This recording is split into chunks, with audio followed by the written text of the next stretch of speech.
يا مساء الخير على كل اللي سمعني دلوقتي من خلال صفحتي قطر الخير على موقع التواصل الاجتماعي الفيسبوك. معاكم حاتم النجار، وحلقة النهاردة مخصوصة وخصيصا للهجمات الإيرانية المزعومة على الكيان الصهيوني دولة إسرائيل. مسرحية كوميدية، يعني ألف ب أي هجوم عسكري في الدنيا ألف ب المفاجأة. طب هل إيران فاجأت إسرائيل ولا فاجأت أمريكا إن في هجمات عسكرية؟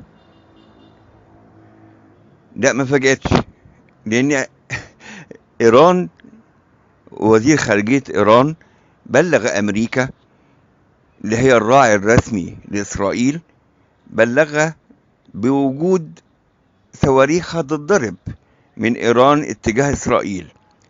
كم عددها يا باشا؟ قال لك 331 صاروخ، منها الباليستية ومنها الكروز ومنها طائرات مجنحة. انت عارف يعني ايه كلمة طائرات مجنحة؟ طائرات مجنحة دي معناها ان الاصابة بدقة تصل ل100%. مبدئيا ايران ما عندهاش جيش نظامي، مفيش. في قوات حرس ثوري، وفي ميليشيات موجودة في اليمن وموجودة في سوريا وموجودة في العراق وموجودة في كل حتة في المحيط بتاعها، في لبنان كمان مع حزب الله.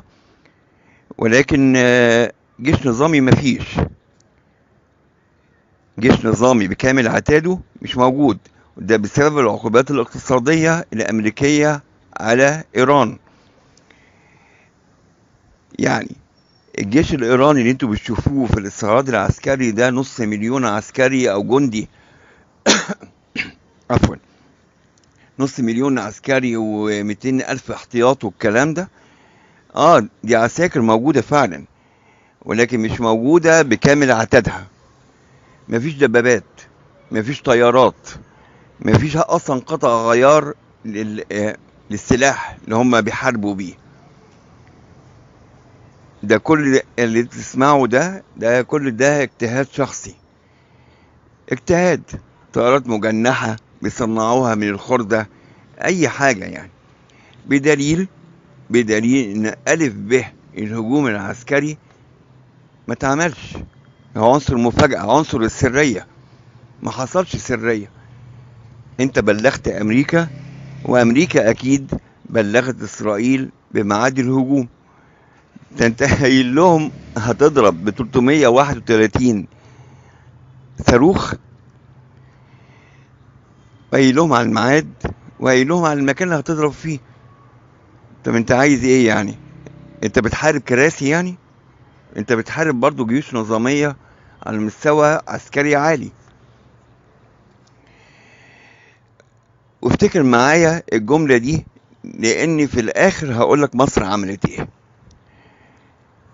ان الجيش بتاعنا مش نايم اصلا كمان يعني الرئيس آه طلع وصرح، قال ان جميع الجيش المصري، جميع افراد الجيش المصري على اهبة الاستعداد. اعلن حالة الطوارئ القصوى،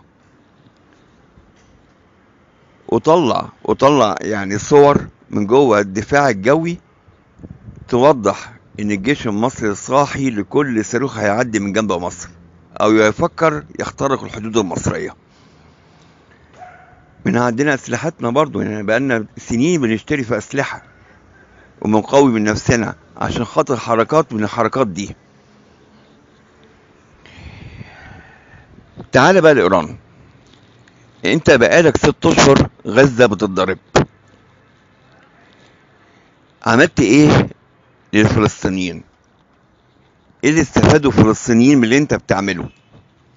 ولا اي حاجة، ولا اي حاجة. انت اصلا ما عملتش حاجة. انت اصلا ما ضربت صاروخ واحد يوحد ربنا تجاه اسرائيل. وعلى فكرة يكون ضربة مؤثرة. يعني انا ما سمعتش في البيان الاسرائيلي اللي طلع بعد الهجمات اللي عملها النظام الإيراني أو إيران، بلاش النظام الإيراني عشان محدش يزعل يعني. البيان الإسرائيلي قال لك إصابة مجندة واحدة. ليه يا معلم؟ قال لك علشان خاطر ال 330 صاروخ طلعوا على ما فيش. القبة الحديدية الإسرائيلية وقعت نصهم، والطيارات الأمريكية العسكرية وقعت النص التاني. كل اللي فلت من الموضوع صاروخ واحد وأصاب مجندة كان جنب السور بالصدفة.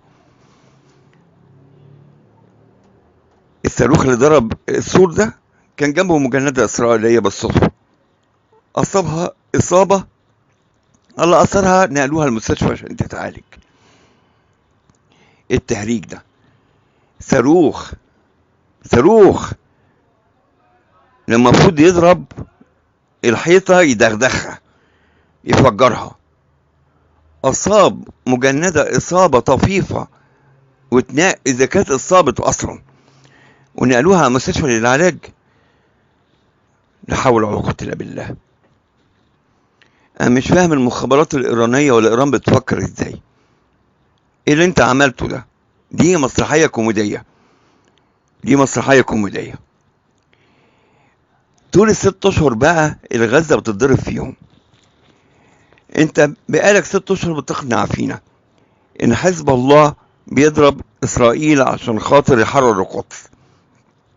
الميليشيات بتاعتك في اليمن بتعترض السفن اللي رايحة باب المندب ورايحة على قناة السويس بتعترضها. ده انت عرفنا يا اخي، ده بسبب حركاتك دي الايراد بتاع قناة السويس عمال يقل، مفيش سفن بتيجي بسبب شغل القرصنة وشغل القرف اللي بتعمله في البحر الاحمر. ايه بقى اللي استفدناه بقى؟ ايه بقى وجه الاستفادة؟ عرفنا في ايراد من ايرادات الرئيسية بتاعتنا في مصر هنا، وما عملتش حاجة، ما حررتش القدس يعني، ما روحتش صليت في المسجد الاقصى يعني، مفيش اي حاجة. حضرتك بس جربت 331 صاروخ، 330 طلعوا في شنك، وواحد عمل إصابة طفيفة لمجندة إسرائيلية في الجيش الإسرائيلي هناك، واقفة حراسة على السور بتاعها.